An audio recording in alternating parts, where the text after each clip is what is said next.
I was fired from the family business after I canceled my sister's wedding deposits, so I exposed fraud, watched their empire collapse, and took back my life.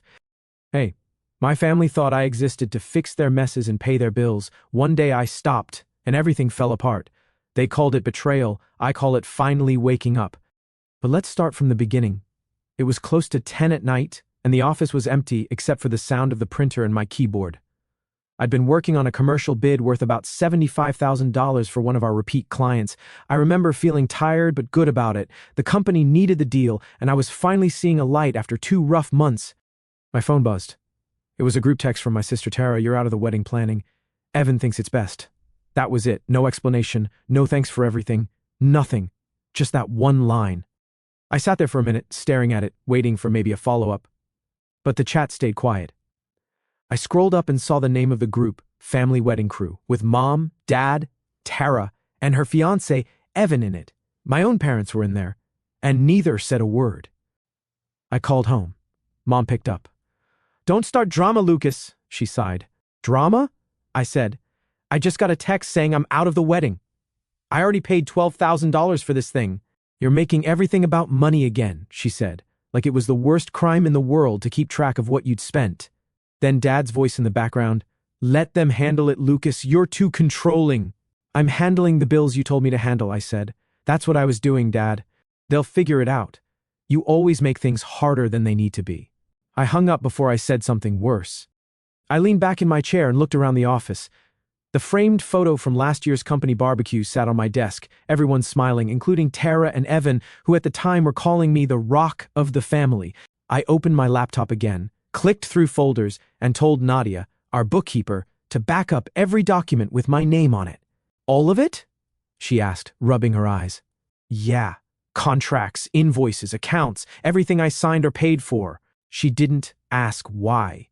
She'd worked with me long enough to know when something wasn't right. While she worked on the backup, I scrolled through my email receipts. The venue deposit, $5,000, paid from my personal card. The florist deposit, $800. The tuxedo rentals charged to our company card, issued in my name just for convenience. The honeymoon deposit under my name because Evan's credit card limit was too low. All to do. All those transfers and confirmations sat neatly in my inbox. Then I opened my spreadsheet and added a new line at the bottom. Wedding total, $12,430 to date. I wasn't angry, not really. It just hit me how easy it was for them to erase me from something I had practically built for them. Tara had been stressing for months about how Evan's income was up and down, and Mom kept saying, "Don't worry, Lucas will handle it." So I did, because that's what I'd always done. I thought back to December when the venue needed the deposit. Tara called crying about how they'd lose the date if they didn't pay that day. I paid it. Then the dress. She said she'd Venmo me next week. That was 4 months ago. Then the business payroll issue. Dad said, "Spot us for 2 weeks, son. We've got a slow client." I covered it. The 2 weeks turned into 6. It wasn't one big betrayal. It was 100 small ones, and I'd let all of them slide.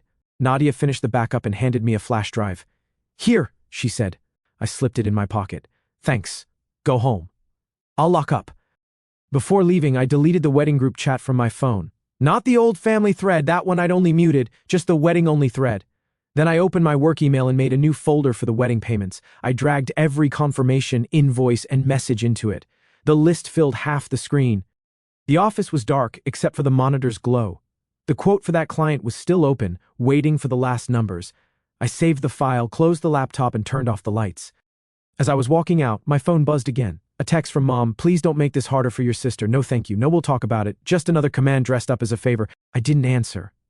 By the time I got to the parking lot, the night air felt cold.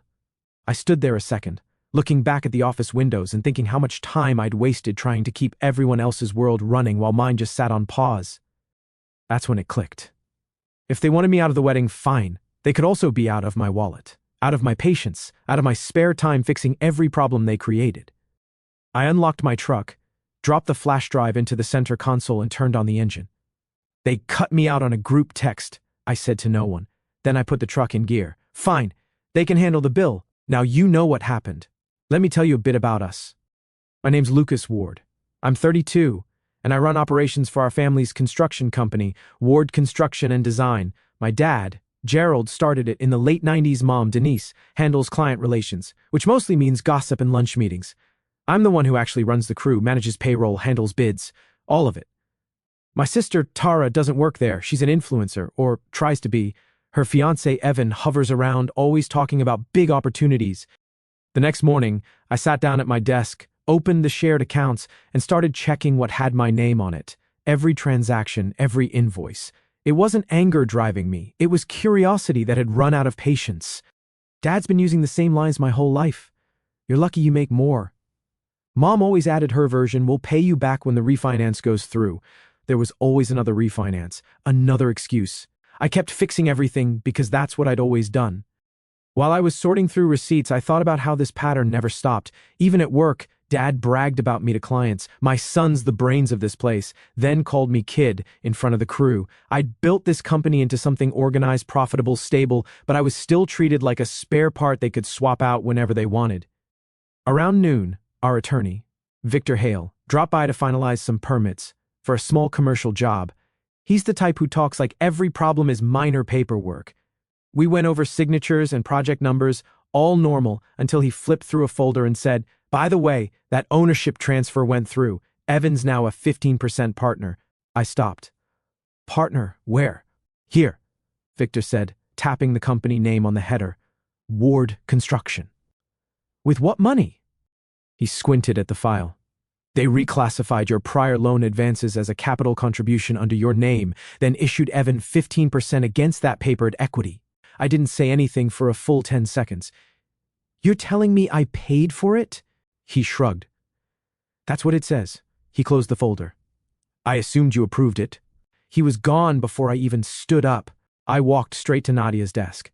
She looked up, confused. We're changing access, I said. Today. What? All company cards except mine. Cancel them. Auto payments off. Move active logins to my account only. Do it quietly. She blinked. That's going to upset them. They'll live, I said. Start with the Amex. She opened her laptop. I stood beside her until she confirmed the deactivation email. I wasn't taking any more chances. Back in my office, I opened our bank portal and looked through the recent expenses. Several payments, labeled consulting fee and marketing bonus, sat under Evan's name. They hadn't been there 2 weeks ago. I screenshotted every one and saved them to a flash drive. I pulled the drawer open and took out every paper statement I had from the past year. Each line told the same story, me paying, them promising. Around 3, Mom called. I answered because I knew she'd keep trying. Your father says the company cards aren't working, she said. They're canceled. Why would you do that? Evan needs access now that he's a partner. He can use his own. That's not very supportive, Lucas. I'm done supporting grown adults, I told her. If you wanted him to have control, you should have used your money, not mine. She sighed into the phone. You're always so cold. Maybe if you stopped taking advantage, I'd warm up again. Then I hung up. By late afternoon, I'd changed passwords, updated signatories, and created a private email backup. Nadia came by with printed confirmation reports. All cards but yours are disabled. Auto pays off. Payroll lists on your desk. Thanks, I said. Go home early. She nodded, still worried. When she left, I pulled the accounts payable vendor list. Every name matched except 2, both tied to Evan's consulting contacts. I'd never met them. No W-9 seconds, no addresses, shell vendors. I saved copies and bundled the vendor mismatches into a clean packet, then emailed them to myself. Subject line, personal record, like I'd done 100 times before when covering for my family's mess. Only this time, I wasn't covering anything. At 6, Dad walked in, irritated. What the hell did you do to the cards? They were being misused, I said. You don't get to decide that. I just did. If Evan's a partner, he can fund his own expenses. His face turned red. You think you're smarter than everyone else? No, I said, packing my laptop. Just more careful. He started another sentence, but I was already at the door. That night at home, I sat at the kitchen table with my laptop open and added a final note under the spreadsheet I'd started the night before. Personal. Funds spent on family or business. Unreimbursed.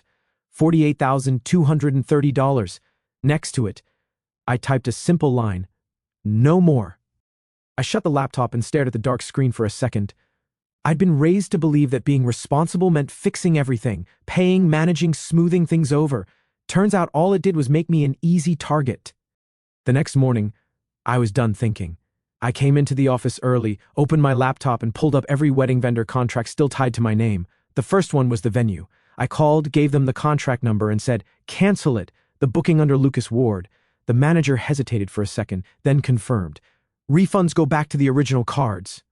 I went down the list: the florist, the caterer, the tux rental, the travel agency for the honeymoon. Each call was short and polite.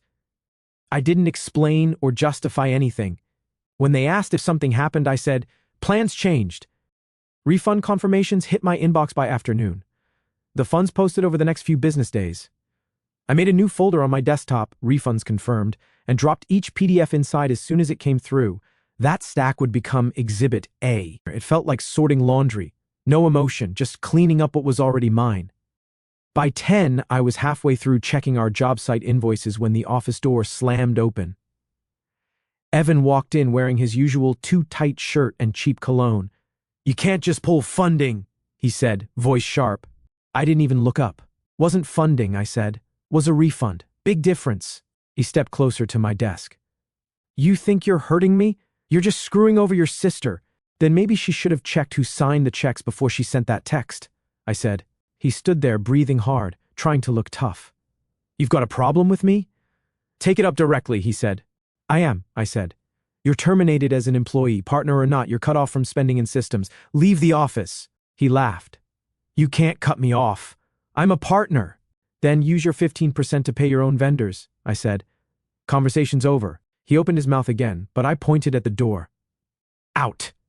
He stood there a few seconds longer, then shouldered past.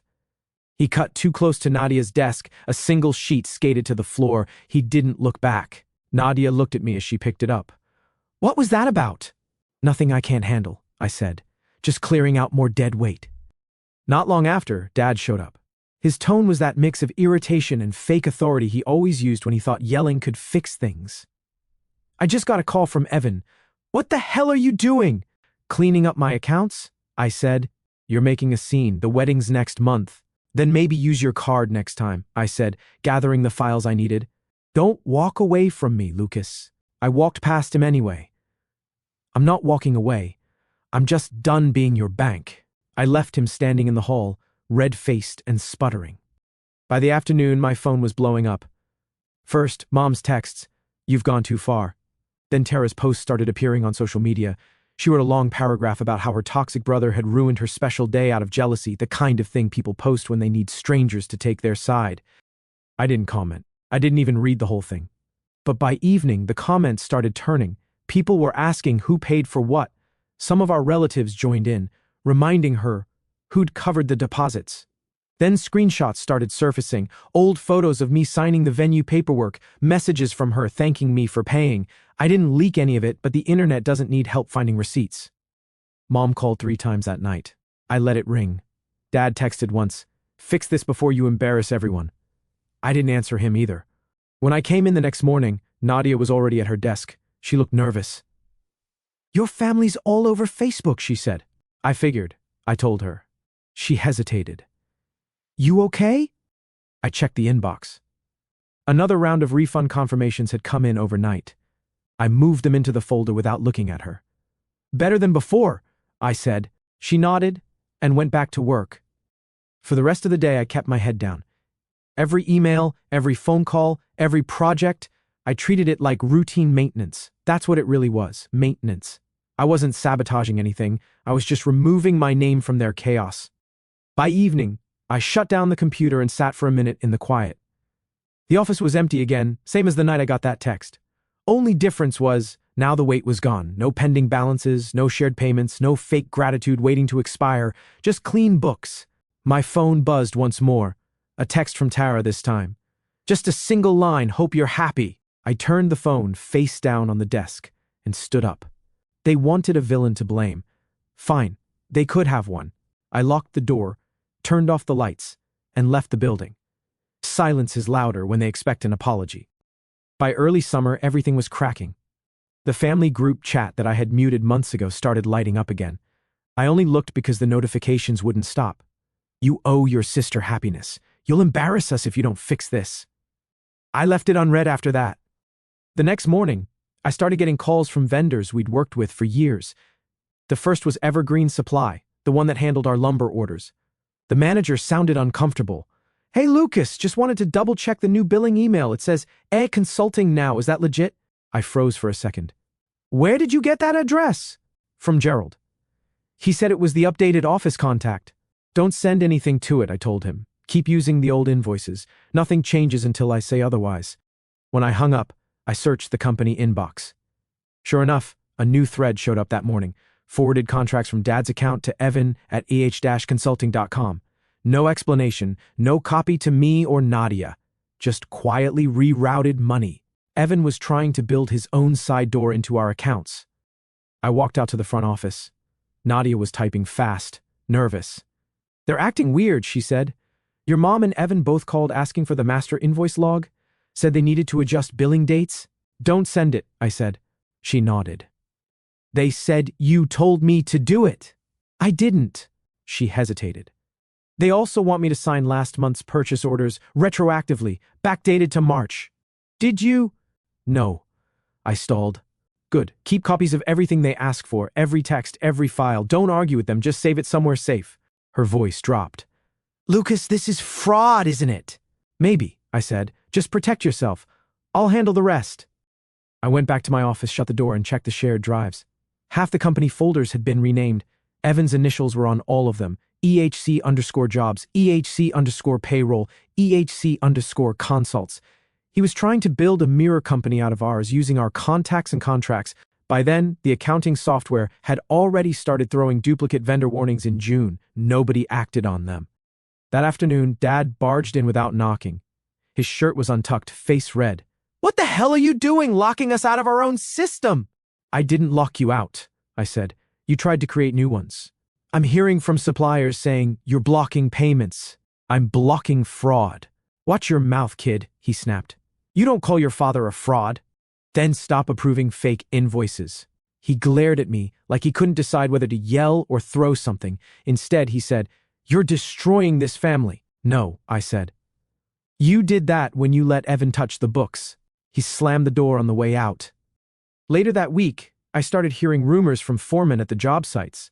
Subcontractors complaining they hadn't been paid in 2 months. I checked our expense log. The payments were listed as sent, but the account numbers didn't match our usual vendors. Evan's email trails were all over them. I called one of the subcontractors myself. "This is Lucas from Ward Construction. Have you received your payment for May?" "Not a dime," the guy said. "We were told to resubmit the invoice to a new address." "Some consulting firm." "What name?" Consulting." I didn't even bother pretending to be surprised anymore. That night, after everyone left, I sat in the dark office with only the monitor lighting the room.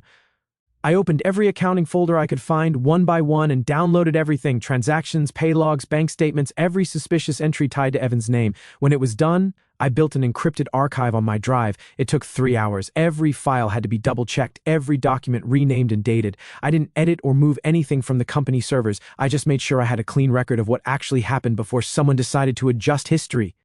By midnight, I had a neat archive of what my family had turned into: fake vendors, rerouted payments, and a growing trail of unpaid bills.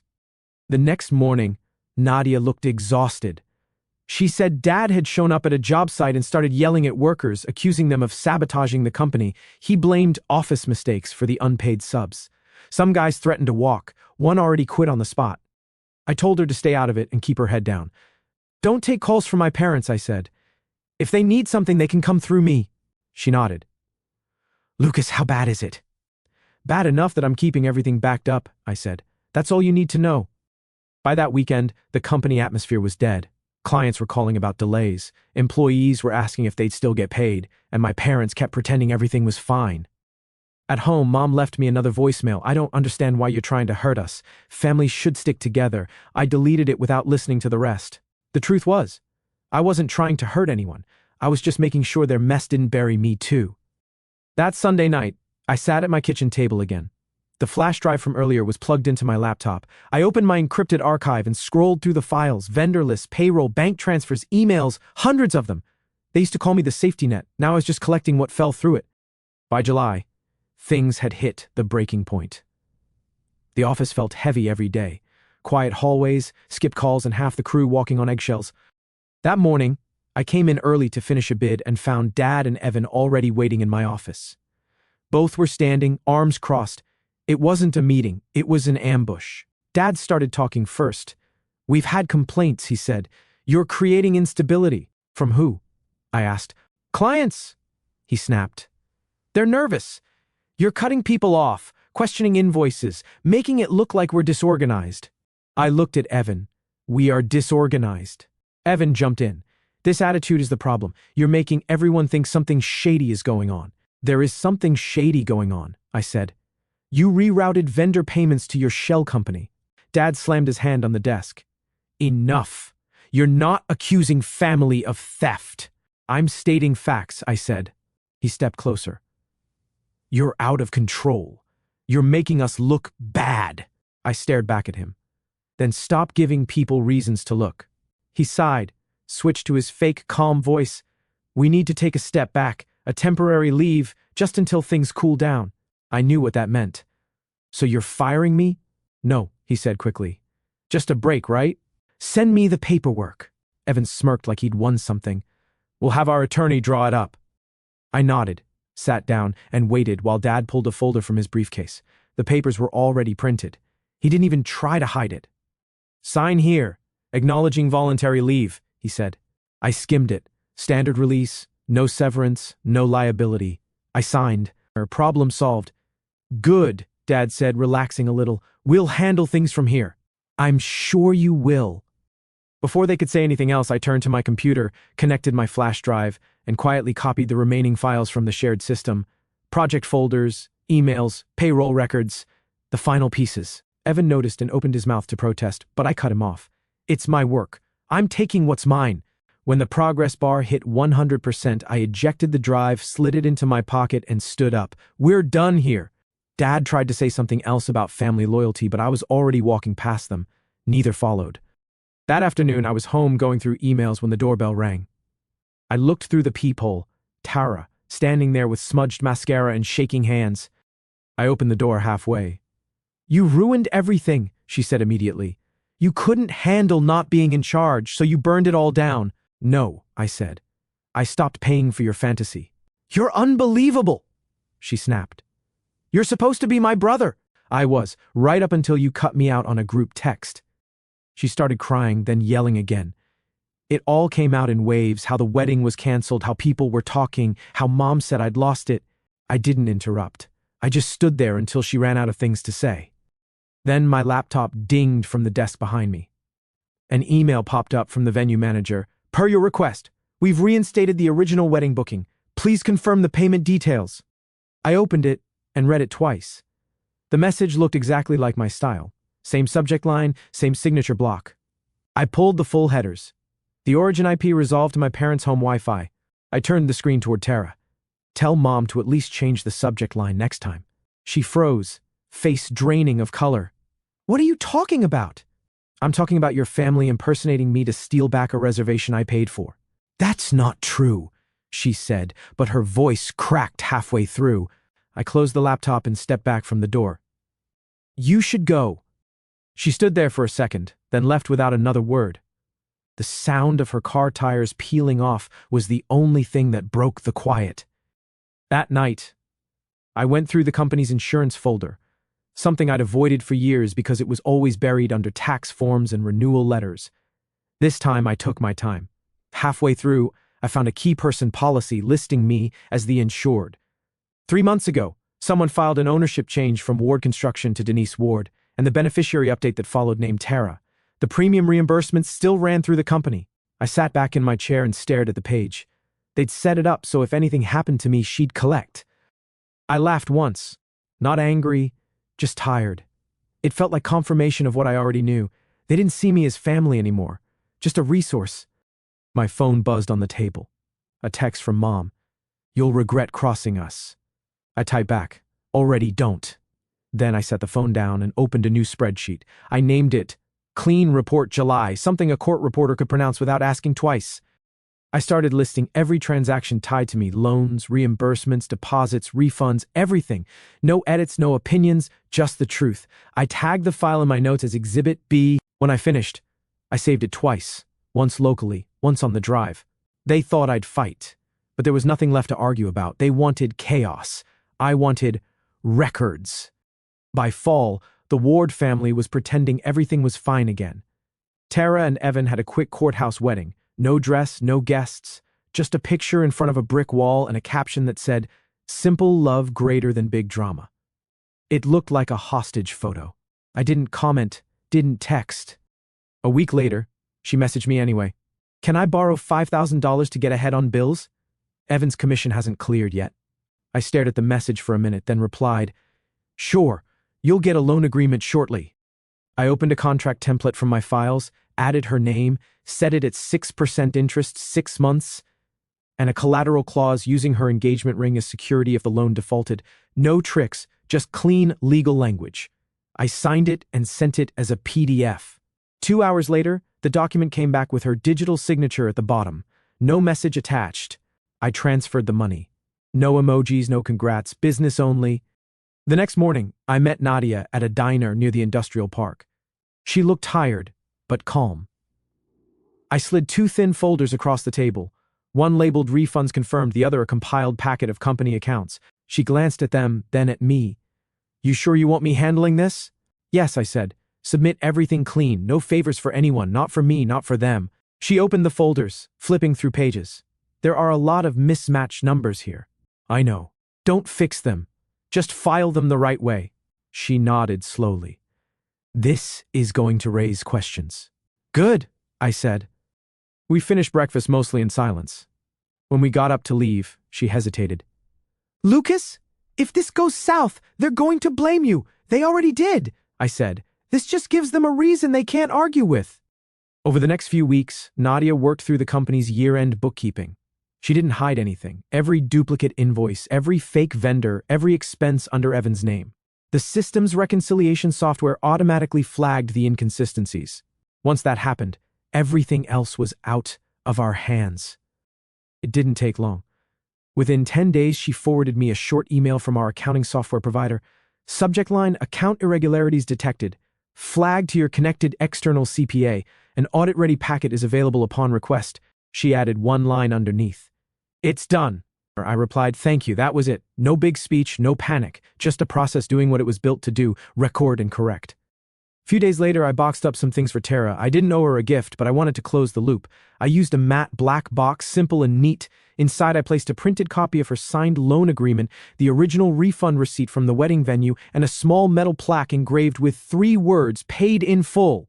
Eventually, I left the box with the front desk clerk at her apartment building. No note. She'd understand it either way. That same evening, my phone buzzed with a voicemail. Victor Hale, the family lawyer, sounding cautious. "Hey, Lucas, just a heads up. The auditors requested full company records. Not sure what triggered it, but it's official now. Call me back when you can." I didn't call him back. I listened once, saved it, and hit delete. At that point, I wasn't angry anymore. I wasn't even curious about how it would play out. I'd spent months watching my family twist every situation to their advantage. Now the system they'd abused was finally paying attention. It wasn't revenge. It was math. Every action had a record, every lie had a timestamp, and all I did was stop cleaning their mess. Work quieted down after that. I still had side projects and a few loyal clients who followed me out of the company. I didn't tell anyone what happened. I just kept working, kept organizing, kept documenting. Nadia stopped by with a flash drive, backup copies just in case. That weekend, I stashed it in my safe and labeled it Company 2025 Final. A week later, I heard from a mutual contact that Evan had been panicking about tax questions. He was calling everyone he knew, saying the system glitched and mixed up their accounts. Typical. My parents were still pretending nothing was wrong, telling friends that some clerical issue had delayed payroll. I didn't say a word. The truth doesn't need help. That night, sitting at my kitchen table again, I opened a fresh spreadsheet. I titled it Post-Company Assets and listed my balances, savings, and pending projects, all clean, all honest. The phone buzzed again.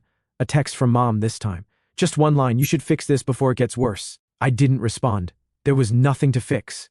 I turned off my phone, closed the laptop, and leaned back in my chair. They built their empire on silence and favors. I built mine on paperwork. I didn't tip anyone off, I just stopped lying for them. By winter, The letters started coming. Thick white envelopes stamped with state seals and long reference numbers. They went straight to the Ward house. First requests for documentation, tax corrections, and account reviews. Every week another one showed up. A friend who still worked in the office told me the stack on Dad's desk looked like a small phone book. He was yelling every morning now, pacing between his office and the break room, blaming clerical mistakes and snitches. Then it hit the rest of them. Tara's car got repossessed right out of her office parking lot. Someone filmed it and posted it online. She tried to spin it with a caption, dealing with haters and financial stress, but staying positive. The comments were brutal. Mom took to Facebook again, claiming the unfair system was targeting small family businesses. She called herself a mother wronged by bureaucracy. Dad followed with his own rant about betrayal by your own blood. People shared screenshots of both posts with laughing emojis. By January, Ward Construction was unofficially dead. Suppliers were gossiping about unpaid balances, fake invoices, and missing checks. Clients backed out of contracts. The name Ward became a warning, not a reference. I stayed quiet. I still had copies of everything, but I didn't need to use them. The truth was already working on its own. Then came the lawsuit. A courier showed up at my door with a thick folder stamped civil complaint. The Wards, meaning my parents and Evan, were suing me for business sabotage and intentional interference with operations. I read through it once. The claims were vague, mostly emotion wrapped in legal terms. They wanted damages, reputation repair, even court fees. I called the number listed for their attorney, Victor Hale. "Did you really file this?" He sighed. They insisted. I advised against it. "When's deposition?" 2 weeks. He paused before hanging up. "Lucas, you might actually want to come to this one." The deposition was held in a plain downtown office. No judge, no drama, just a long table, a court reporter, and a pile of folders. My parents sat on one side, arms crossed, faces tight. Evan looked like he hadn't slept in days. Tara didn't show. Their lawyer started by reading statements about how I'd sabotaged systems, restricted access, and triggered a financial review out of revenge. When it was my turn, I said one line.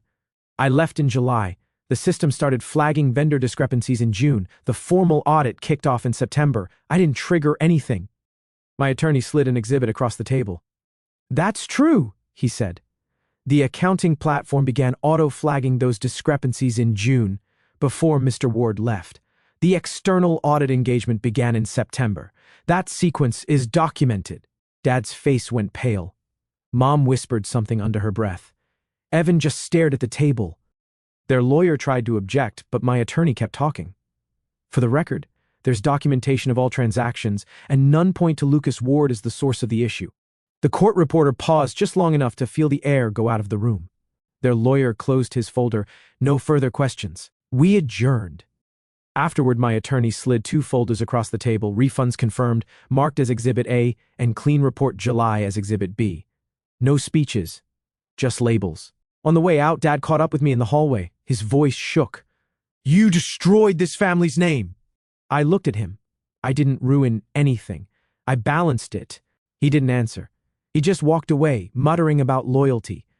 That afternoon, I signed my final separation papers. The company owed me for outstanding vacation pay and a small percentage of old projects. I took the payout, direct deposit only, and that was the end of it.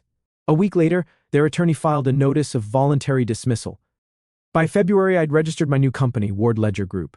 1 person, 1 desk, 1 laptop.